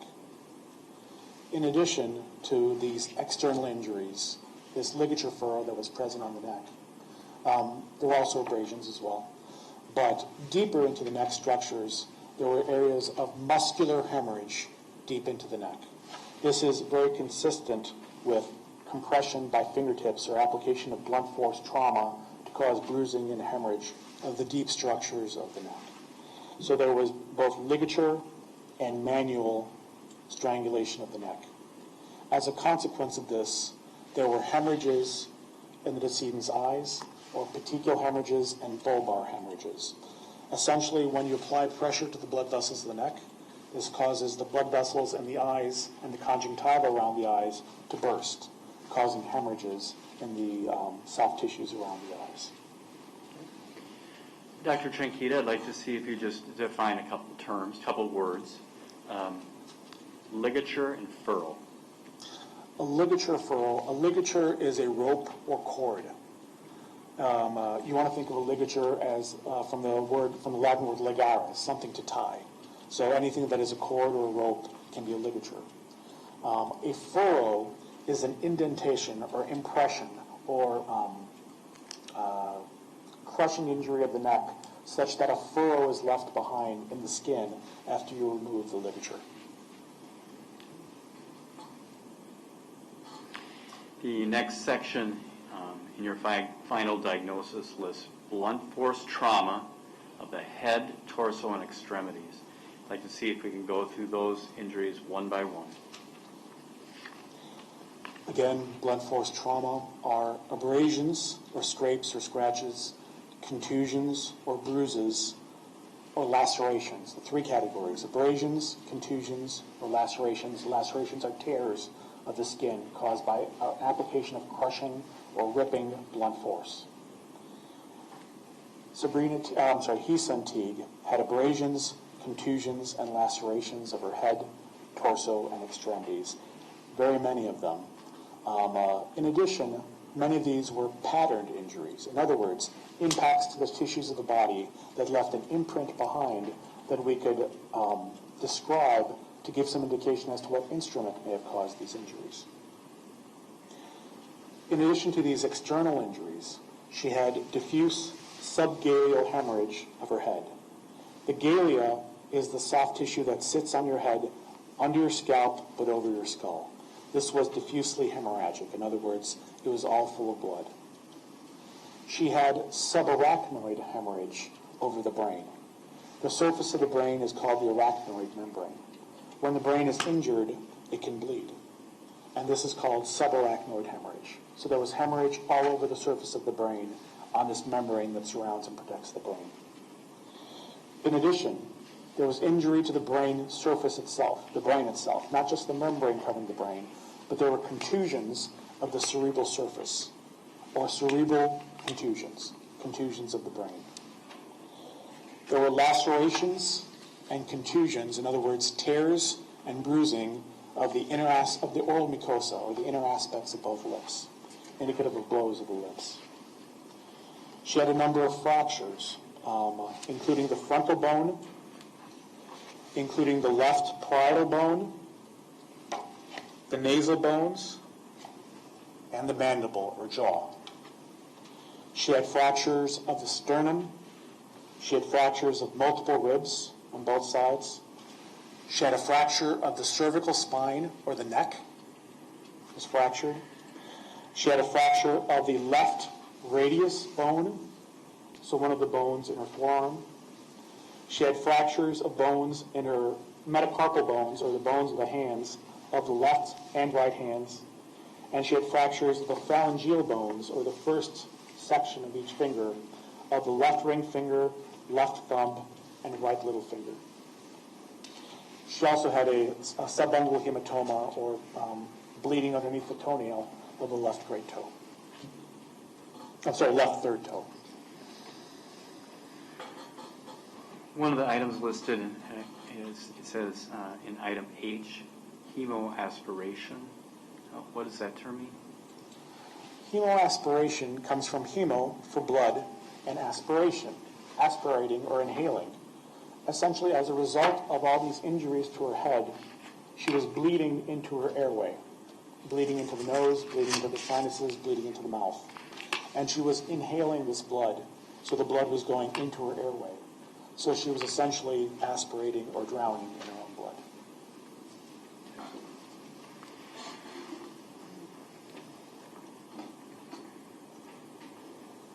Dr. Tranchida, I'm going to place up on the projector exhibit number 12.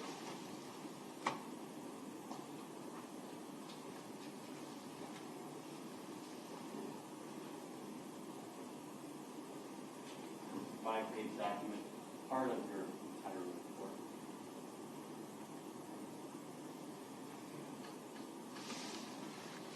Exhibit 12, you identify page 1 of exhibit 12.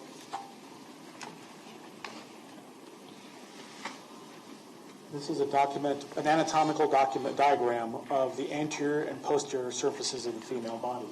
I've placed a circle around the head to really kind of emphasize that the majority of injuries are going to be depicted in another diagram, just because there are so many injuries of the head that I'm unable to fit them all in the size of this diagram. However, in this diagram, I'm still able to show the two stab wounds, which are the first injuries that we described. The stab wound of the left temporal scalp, and this is located just behind the left ear, and then the stab wound of the left breast. This is the one that's going through the ribs, through the pericardial sac, and into the heart. In addition, in the remainder of the body and extremity diagrams, again, I put circles around the hands just to depict that there are so many injuries of the hands that I'm unable to include them in this diagram, just for size and space. But elsewhere, I'm trying to show the injuries that are present on the torso, the injuries that are present on the arms, bilateral upper extremities, and the injuries that are present on bilateral lower extremities as well. Okay.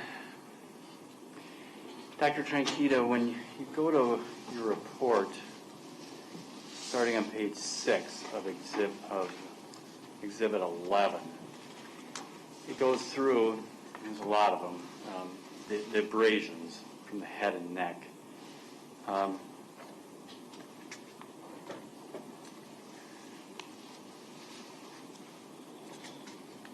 wonder if you could just maybe list, Doctor, the number of abrasions to the head or neck of Heesun Teague that were observed. There are almost 2 pages of injuries of the head and neck of Heesun Teague. There are at least 14 separate abrasions. There are 14 separate contusions. There are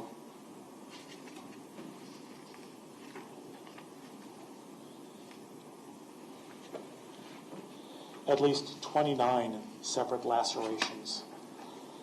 And then we go into the internal injuries of Heesun Teague, his head and neck.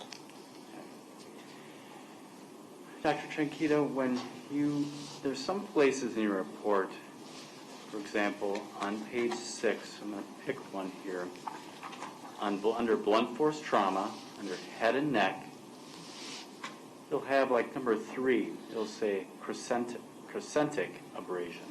And I think you told the jury earlier, crescentic means like a crescent moon, kind of. Correct. What did you indicate that can help you determine when there's an injury, like an abrasion that's crescentic? When we examine injuries, as a forensic pathologist, I'm trying to determine if there's any patterns or features of the injuries that can help investigators possibly identify a weapon that could be at the scene or recovered subsequently that might match the pattern of the injury that's created. So a crescent-shaped injury is often very helpful because it indicates an object with some sort of rounded edge or surface with some sort of rounded edge. In this case, there were a number of injuries that were present that had this crescentic pattern or circular pattern of the body. So I was able to give the investigators, you may want to look for an object or an instrument that has a rounded or crescent-shaped edge. Okay. Doctor, I'd like to continue in your report to page 8, where you again discuss the torso. And I'm wondering if you could just list the number of abrasions to Heesun Teague's torso. There were 8 separate abrasions of Heesun Teague's torso. Again, many of these had pattern appearances, which I was able to relay to the investigators. The same crescentic pattern? Correct. Okay. And some had a more circular appearance, indicating an entire circular surface. Contusions to the torso, approximately how many can you see in your report to Heesun Teague's body? There were at least 16 separate contusions or bruises to the torso. It does list in your report the different fractures of the ribs, but I think you already discussed those earlier. On page 9, at the very bottom, it says left upper extremity.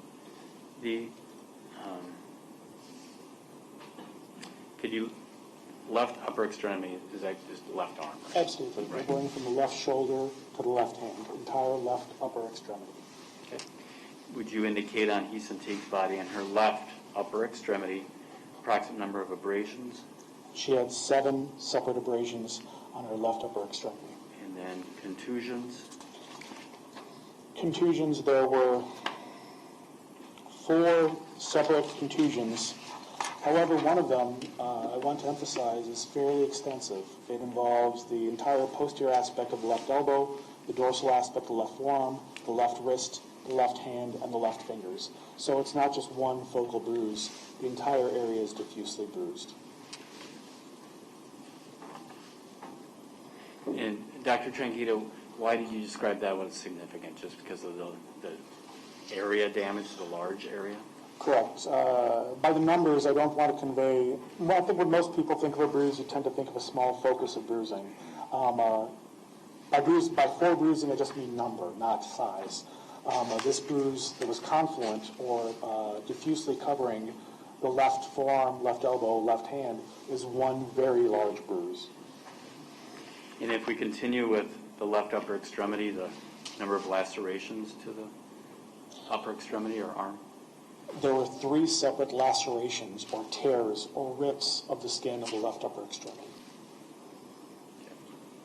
Again, next in your report, I think you've already covered the fractures. Could you list on the right upper extremity the different number of contusions observed?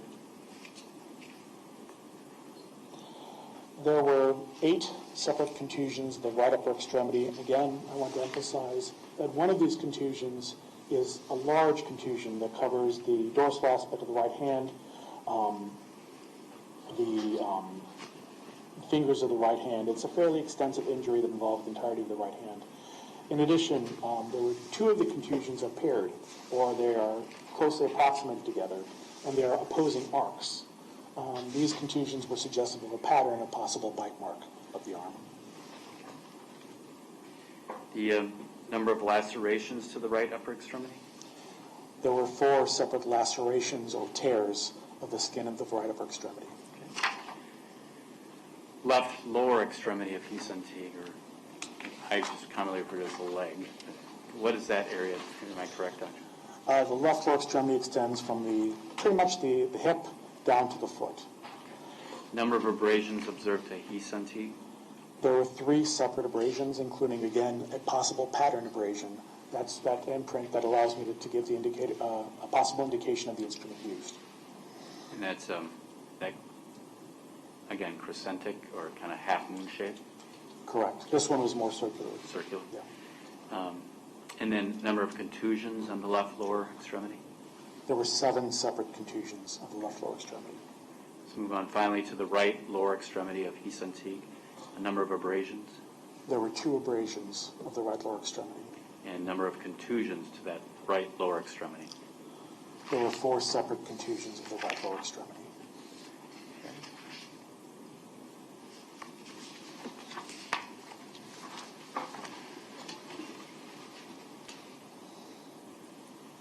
Finish up with the diagram.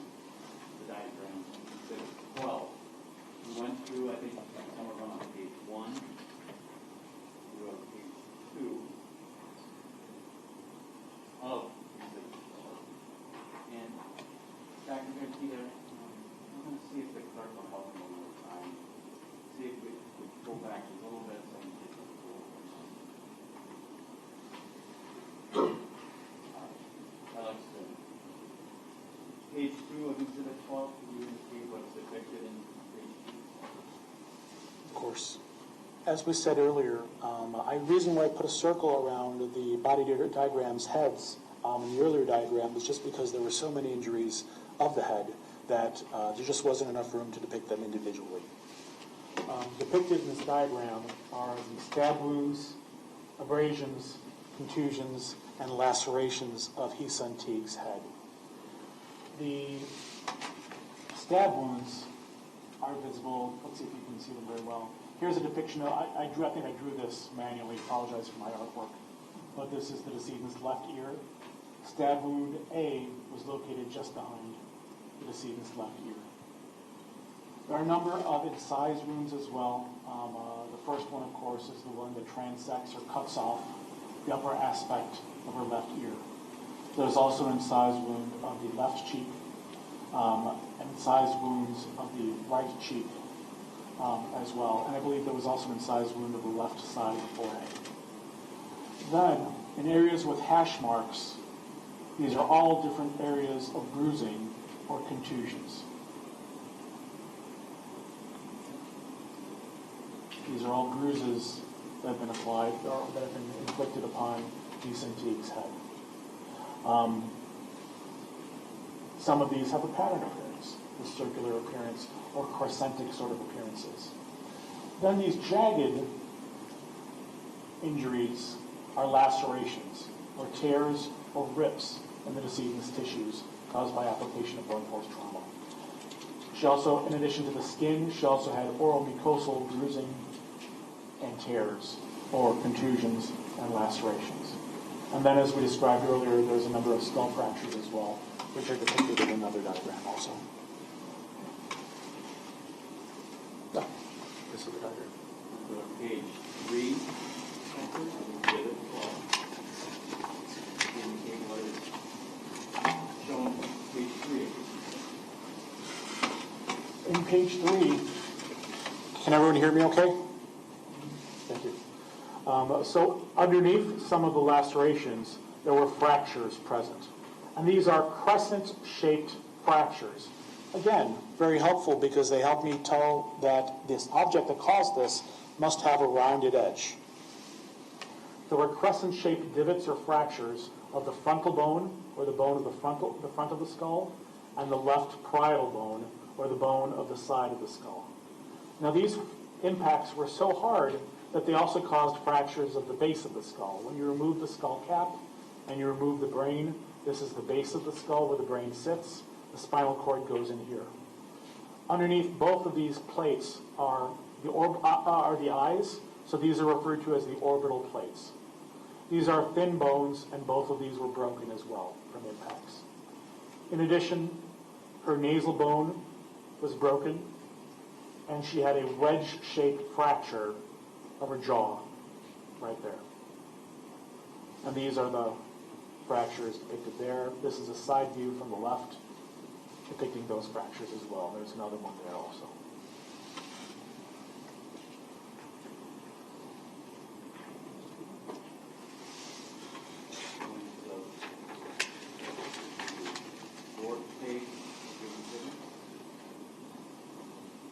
This is a lateral view of the decedent's body. Again, I'm using the lateral diagrams to help depict some of the injuries that may not have been easy to show on the front and side views.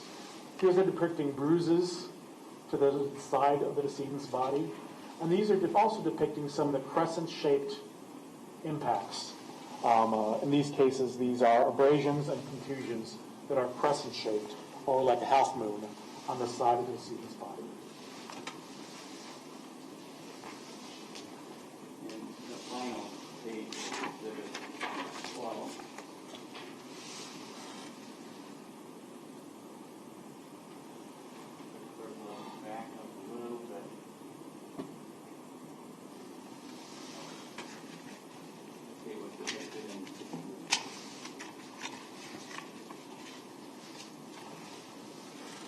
So these are close-up diagrams of Heesun Teague's hands, left and right, front and back.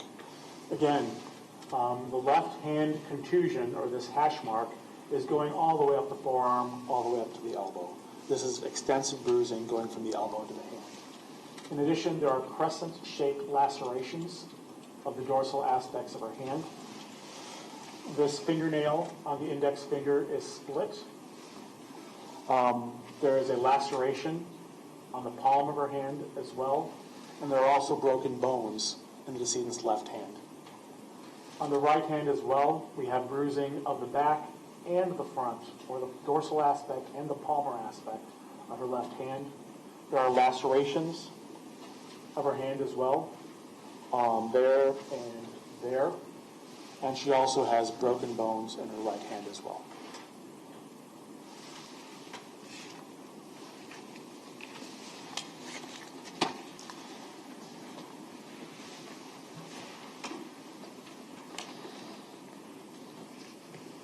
Your Honor, at this time, I'd like to see if we could just approach the statement of defense for a brief sidebar. All right.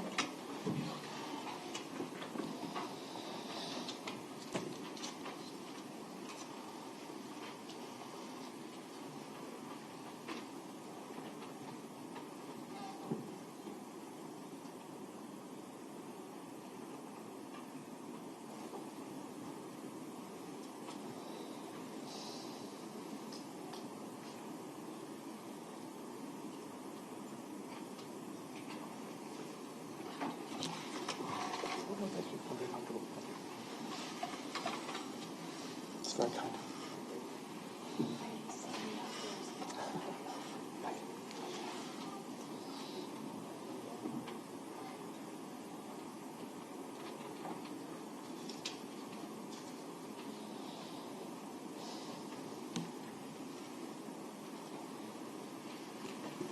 So ladies and gentlemen, this thing looks like a good time for us to take about a 15-minute break. So that'll give you a chance to stretch your legs, maybe go outside if you want to take your mask off. We'll come back about 20 of, and then continue with the testimony.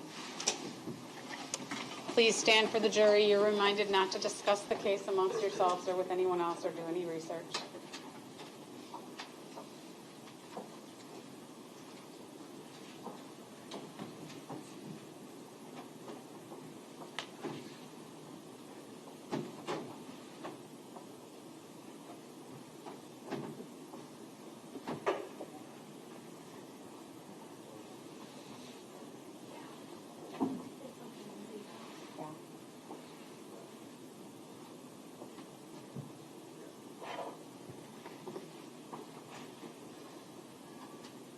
Please be seated. Dr. Tranchida, you are able to step down, take off your mask or your face shield and put your mask back on if you'd like. Thank you, Your Honor. Thank you. All right, so we'll just take a recess. Did you want to discuss the issue first amongst yourselves? All right. Thank you. Just let me know if you need me.